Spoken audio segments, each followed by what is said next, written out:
Smartcast.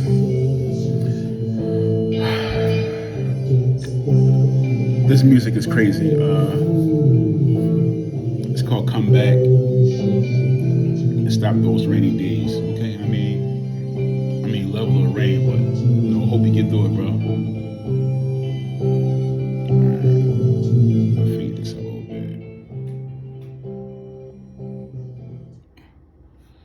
So again, welcome to the Markcast, the very first podcast about surgical instrumentation and the complex instruments that are in use in today's operating rooms. Here we go. First, I'd like to introduce myself. My name is Mark. I just turned 40 this past Tuesday. Yeah, SAG represent. I'm in the sterile processing program at Herzing University, where I'm about to complete my program. Our graduation is Wednesday, the 21st of December. I personally will not be able to attend the ceremony in person, but I'm glad that this chapter of my life is closing. With new chapters beginning as we speak, I would like to tell you that it's never too late. It's never too late to better yourself. If you want to lose weight, set some goals and crush them. If you want a new career, set your goals and go get them. There's never too late. It's never too late. Never be afraid to better yourself. The journey will be rough, but it'll be worth it. I promise you. There's been many days that I just wanted to quit this job. I'm like, man, screw this shit. I'd rather just work. But wherever's happening in your life, you might not be happy. So me personally, I wasn't happy I'm still not happy in my department. But I'm making better. I'm making plans, setting goals, and crushing my goals and not giving up. We're in the days where everything's social media, everybody's have a real short attention span when it comes to things. Sometimes a lot of people like to forget their morals, their ethics, and everything. But you have to stay focused. You have to focus on what's important to you. Stay on your grind, stay low, grind. Before you know it, it's time to pull your head up. So definitely don't be afraid to better yourself. I'm telling you, this journey is rough. It will be worth it. Again, I promise you. There are a bunch of job opportunities here. Well, in the healthcare field, you got sterile processing. A lot of sterile processing techs become surgical technologists. Not only that, you could always branch off to medical and human services, become managers, become RNs. It's like the possibilities are endless in healthcare. Just gotta set your goals, be realistic. Nothing comes easy. If it comes easy, be skeptical. So that's all I got to say. So get back to the main part of this podcast. This is my first podcast ever. So yeah, be nice to me, bear with me. I don't like to hear myself talk. I'm breaking out of being closed off and reserved. I'm trying to not open myself up. Pause. I'm naturally an introvert, but I'm trying to break that spell, break that part of me, and do something different. So, Mark Podcast, or the Markcast, I like to call it, it's about surgical instrumentation and the complex instrumentation that is used in today's operating rooms. You have power equipment. You have crap power drills. You have uh, Army Navy retractors. You have your endoscopic scopes. You have everything that looks simple, but it's highly complex. Yeah, it's just complex material or instruments could be anything. Complex. It looks simple. Oh yeah, it looks simple. I can do this. Oh, it's nothing. Let's say I don't have anything. I don't have any complex instruments with me, but I don't know if anybody try to take an iPhone apart or any phone apart. You look at it, oh, it's not that bad. You just got, a screen, a case, stainless steel. But then you ever try to open this bad boy up, you have to do a lot. You have to use a heat gun to loosen the glue around the edges. Then you had to get a prying tool, pry the pieces apart. Then if you pry too much, you can break the sensors and the connectors. It makes it complex. It may look simple, but it's complex. So, a lot of stuff looks durable, but it's actually delicate. Uh, like it's plain, but it's very relatively expensive. Easy to clean, but it's hard to clean. So most of these surgical instrumentations that are being used can be used on anything. Uh, Hysterectomies, hernias. Hernias might be simple, but they become oh shit in a matter of seconds. Um, so yeah, we'll talk more about the electrical power instruments.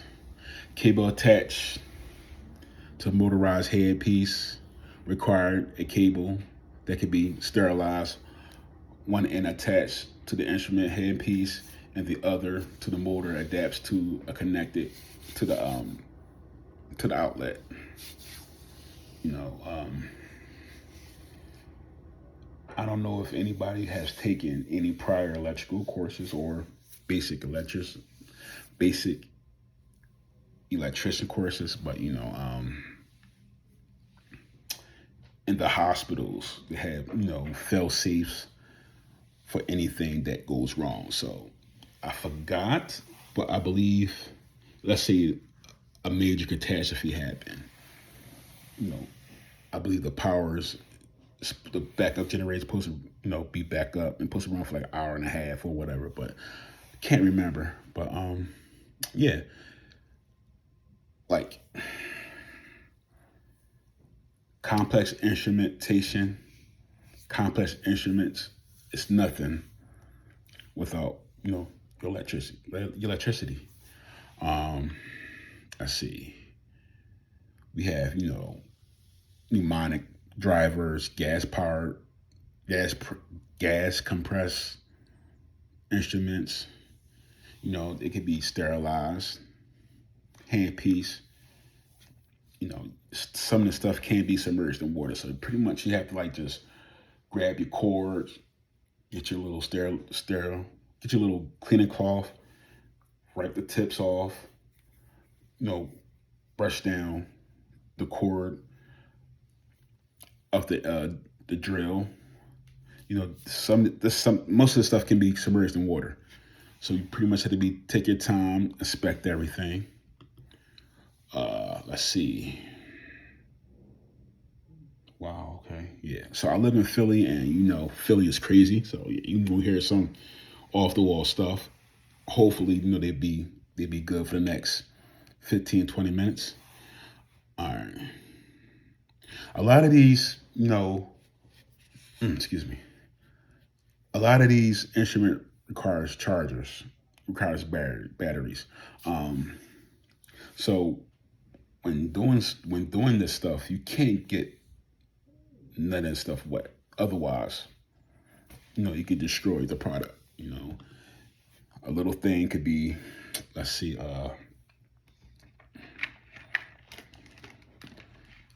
let's say the selfie lamp right here. It looks cheap, kind of cheap, $5, but you know, after a while, it could be expensive.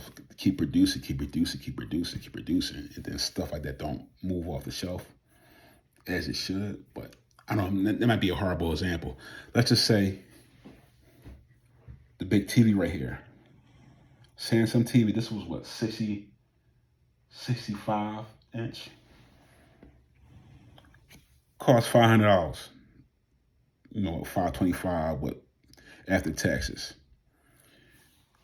Me and my cousin and his girlfriend, he's putting it up. I don't know why she decides to grab the TV and put her fingertips in it, and she cracked the screen. And it looks beautiful when it's broken, but trying to get it replaced, the screen costs more than the TV and everything inside. The screen almost was $1,000, if I'm not mistaken. So yeah, things look so simple. It looks so like, oh, it's easy to clean, it's easy to get fixed, but no, it's not. You break that screen, I hope you got $1,000 like laying around. But then again, it's like, why would you pay $1,000 to get a screen fixed? We could buy 2 or 3 TVs. So, yeah. Let's see. Okay,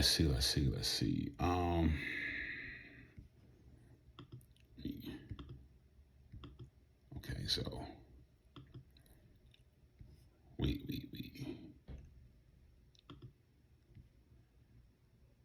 So a lot of these surgical equipments like power tools and pneumatic drivers, they're very. You have to be careful, be mindful of how you clean these guys because the fluid invasion. A lot of us, we don't pay attention when we doing regular stuff, but we in these surgical settings where people's life are in our hands. It may not be in our hands directly, but we have to make sure we're cleaning these instruments properly. Make sure the water's not invading these little crevices that exist. Fluid invasion can severely damage the whole thing. It can make the metal corrosive. It could damage the wires. It could turn the whole thing, making it not sterilized when it's time to use. So again, earlier, I think 2 weeks ago, I did a discussion piece about a buzzsaw.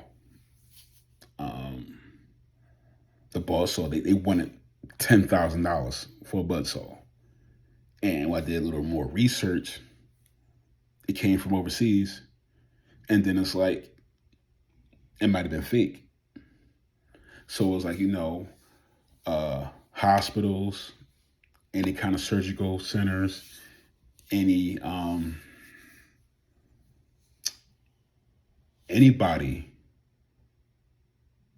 that does the budget when it comes to ordering, surgical supplies, ordering, instruments like, uh, Metabomb scissors, Army Navy retractors. What is that damn thing I'm looking for? Give me 1 second.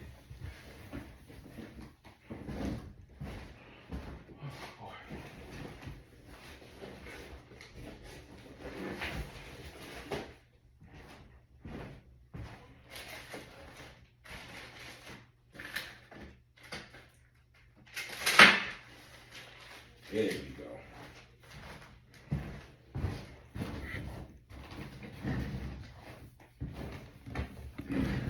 like, the Schnitt tonsil tools, tonsil forceps, they might not be as expensive, you know, to the to these doctors or to these department heads. Like materials management don't order these stuff. So, the doctors are the head of the operating rooms and the order this stuff. You got to process this stuff. Even though it's not as a complex instrument as the drills, as the buzz saws, as the endoscopic scopes, but have to keep going through this. Have to go into two or three pairs of these forceps, like every other sterilization process. It's going to get expensive. It's going to get very expensive, So us in the sterilization department or health sterilization department have to really make sure we're doing the right thing. We have to follow the IFUs, and make sure that we're using the right methods to get the stuff clean and sterilized and ready for the next. But yeah, this is not really considered, complex instrumentation. But I don't have a buzz saw handy. If I do, it's in my tool shed. But actually, I have something handy. But just to give you an idea of what it might look like.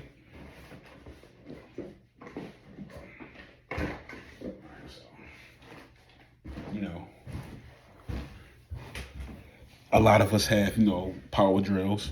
I have a Milwaukee. I love the Milwaukees. But, imagine this drill is like what, $150 the most. And remember I told you like a few minutes ago, using a power drill or a power saw, that's $10,000. Imagine you getting water into one of these crevices.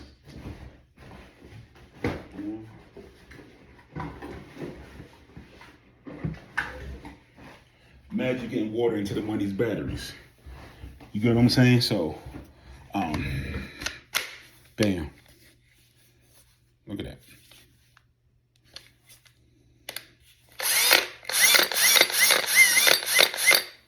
Look at that. See all the electric you can put up in there? Now imagine you taking it to the sterile processing. They looking at it. Imagine they're not paying attention. Imagine they talking or whatever, and little water gets into the crevice. You get corrosion because you don't dry it off completely or you don't catch all the water. Yeah. So it's like a lot of the stuff is, they like to say, hospitals, they have $1 billion to get this done and get that done, to add a new wing to the hospital. No. After a while, when the person who's in charge of the finances, they keep saying, damn, why do we keep going through, Schnitt tonsils? Why do we keep going through the power drills? What's going on? So I work at UPenn in Philadelphia, and I work in the materials management department, and we're pretty much the backbone. We're pretty much the truckers of the hospital. I believe every department relies on everything. So you have the EVS, you have materials management, you have, dietary, you have maintenance, you have concierge with the red jackets, people who actually sit down and talk to everybody. You have everything. So imagine you're the CEO of the hospital and You got to keep ordering this, keep ordering that, keep ordering that, keep ordering this. It's going to trickle down to everybody, you know. Um, Use of spending. Um, like I said, the main subject of this podcast right now is complex instrumentation. So again, let me just speed through it because right now I'm rambling. That's why I feel like I'm doing rambling. One of my jobs in the materials management department is the IP run. So you see the IP run, you have to go to different floors. You have to go to MFM, maternal, fetal. I don't know. It's about the baby stuff, prenatal stuff. You have to go to the nursery. You have to go to L&D, labor and delivery. You have to go to across the street to the surgical floors. So we pick up these instruments. I train. You see a lot of forceps. You see a lot of batteries. You see a lot of power drills. And we had little case carts. It's like you see the ones in the videos that we do a little school doing assignments on. They look cool or whatever, but you get one tall sterilization cart, transport cart, and they be packed to the T. Now, all we supposed to do is transport it. Again, these instruments in these cases are tens of $1,000s. They create alone probably like $1,000. The wheels and all the bumpers and stuff like that. They're stacking it to the max. So by rules and regulations, we're not supposed to travel or transport anything outside of the car. Everything has to be in there. So I'm just looking at these like battery chargers, like wow, like I wonder how much they cost. But I really can't pick it up and inspect it because it's dirty. It's in soiled rooms. Just imagine, using these complex instrumentation daily. I'm on vacation, by the way, so they probably had 11 procedures already that use the drill, use the endoscope, use the again these forceps, use the oh my god, I can't pronounce it. The Yankuter suction tips. Imagine that. Imagine transporting it every day. Imagine you have to clean it out. Imagine have to count it, look at it, make sure there's no rust stains. Get your little eraser. Make sure it's just a stain instead of pen marks.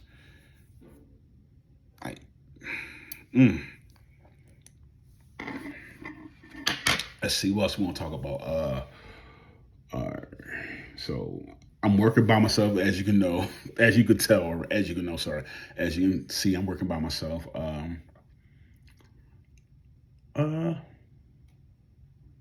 Again, these drills are super expensive. They're highly complex. I like how in the 2022, everything's becoming more disposable now. I think that's where the money is at. I learned recently about the Lean Six, management.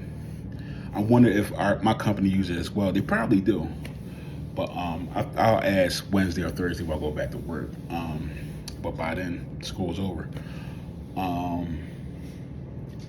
But yeah, working that second shift. Second shift pretty much is we're the stocking shift, so we get all the stuff. We get the lactated ringers, we get the normal saline, we get the normal saline flushes. We get, disposable Yanketer tubes. We get disposable vagina speculums. Yeah, I'm looking at it, I'm like, wow. It's like, you'll think, you know, they do have, the real metal vagina speculums. They have the weighted ones. They have the anal speculums. I like doing going to school or attending school. It's like, oh shit, I know what that is. That's a speculum. It's a weighted speculum. That's a forceps. They don't have these bad boys on hand all the time, but they do have the regular scissors. They had disposable forceps, and I'm looking at it like, wow, like I just seen this in school or whatever, and part of my job is customer service as well. So you get, the one of the RNs, they want, hey, you have they ask for speculums all the time, but we only stop a certain amount, a certain kind of speculums, and that's the disposable ones. That's where we stop. So yeah, I mean, I don't know how much they cost offhand, but we get everything's based off of par. So doing this chapter of this module, when it comes to storage and stuff like that, they talk about the PAR system. The PAR system is easy. The PAR system is very important to anybody who's involved, any company who's involved in inventory. If you're in the inventory business, your PAR system is key to your survival of being successful. No matter what you win, you could be in Target, you could be Best Buy, anything. We use PAR systems all the time. So, for instance, we have a building in the hospital. It's the Rafton building, whatever. Their PARs are specific to the location. So they have a lot of patients, but don't have a lot of patients. So they might need flushes. The flushes might give them, the PAR might say 200 flushes, but common sense would tell you those 200 flushes, it's not gonna last an hour or two. So sometimes you have to overstock the PAR, and at the end of the year, you always have to do inventory. So the inventory and the PAR system is crazy. You have to make sure it's up to date, because otherwise, you get people who's lazy with the PAR systems. Imagine you stocking these bad boys, so you get, let's say, go hold 1,500 of these bad boys in the shelf. So you go in there, oh yeah, well, the Schnitt tonsils, you get 1,500. I'm gonna give them 250. 9 times out of 10, a lot of us not gonna sit there and count 250 pairs of Schnitt tonsils. They're gonna give them woof, woof, woof, woof, woof, woof, and stuff them in there. You're not really following the PAR system. I know I'm going off on a tangent, but it just, complex instrumentation, scissors, tonsils, complex instrumentation, Schnitt tonsil, forceps, power drills. All of these are complicated. The complex instrumentations are the power drills. You gotta save them. You gotta be delicate with them. You gotta make sure you're taking proper care of them. I don't think it's a PAR system for the power drills. Believe me, I don't think it is. If it is, baby, every time you're doing an inventory, why they're running through 5 or 6 drills? What's going on? So you gotta be mindful how you clean stuff or how you properly store stuff as well, because you know the surgical team's never gonna take responsibility for everything.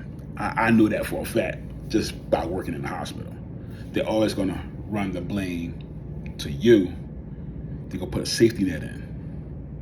So that safety net, they just say, oh, I took this down to the sterilization department and I found out it was water in it. It was like, I can't keep stopping my procedure to make sure my instruments are ready to go.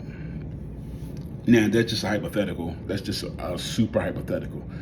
You're not going to be able to send stuff off unless it's not properly checked and sterilized.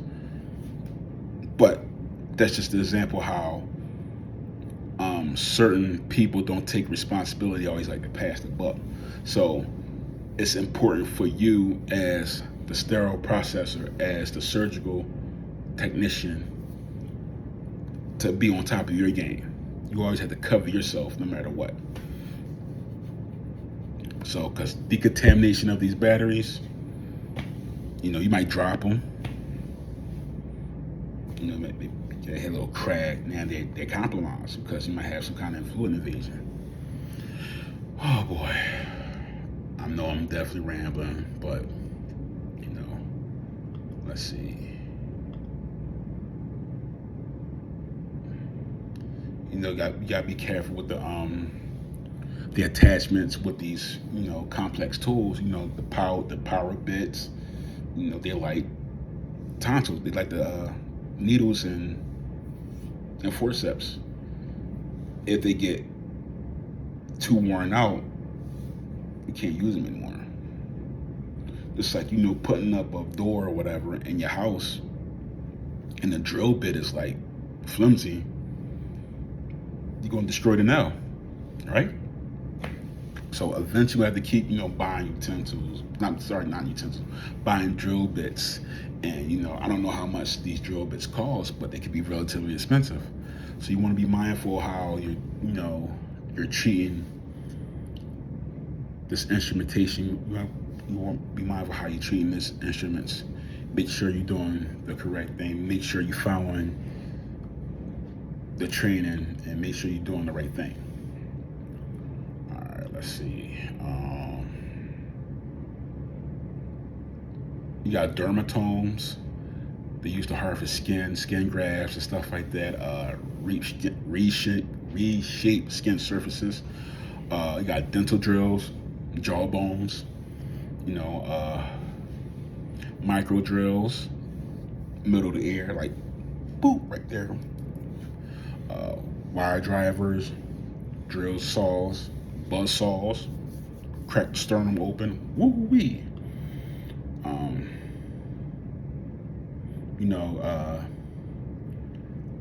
Most of these PSIs, it should be cleaned manually, so you got a little. Give me 1 second.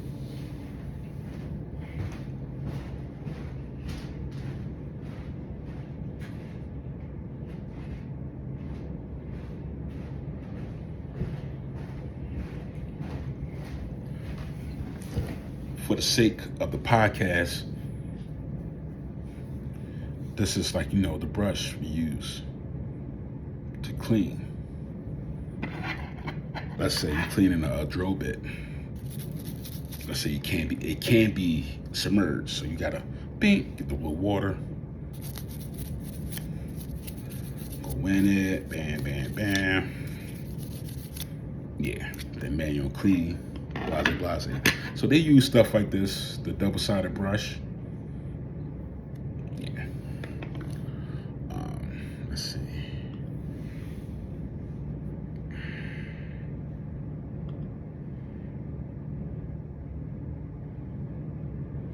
Yeah, so like all this stuff is like,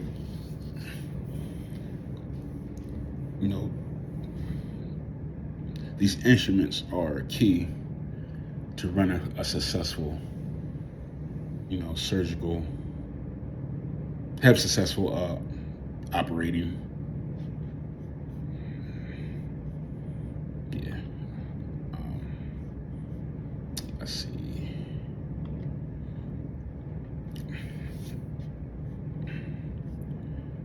So all the stuff is like, you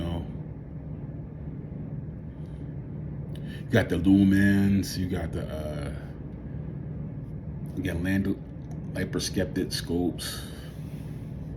You have a whole bunch of surgical instrumentation that is used, that's in use, and is complicated to clean. Um, yeah. I feel like I'm rambling, so I'm going to wrap it up.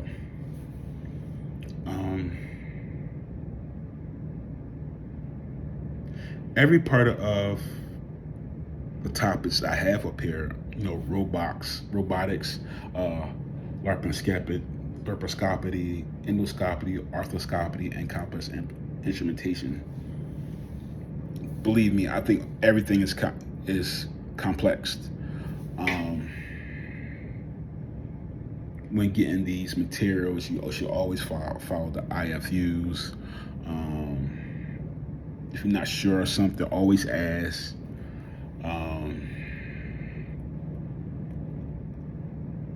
Yeah. Hopefully I did a good job with this podcast. My first podcast, it's like actually my first time actually doing something like this. I've been on video talking, but to actually talk about something with my whole face, with my hand, and and the camera is weird. But yeah. Thanks for tuning in to the Markcast. I want to say, don't give up. You can do anything your mind. You can do anything you put your mind to. Nothing comes easy. Keep your head down and grind. Before you know it, you where you want to be. So yeah. Thank you. And we're gonna come back and stop those rainy days. You have a good one.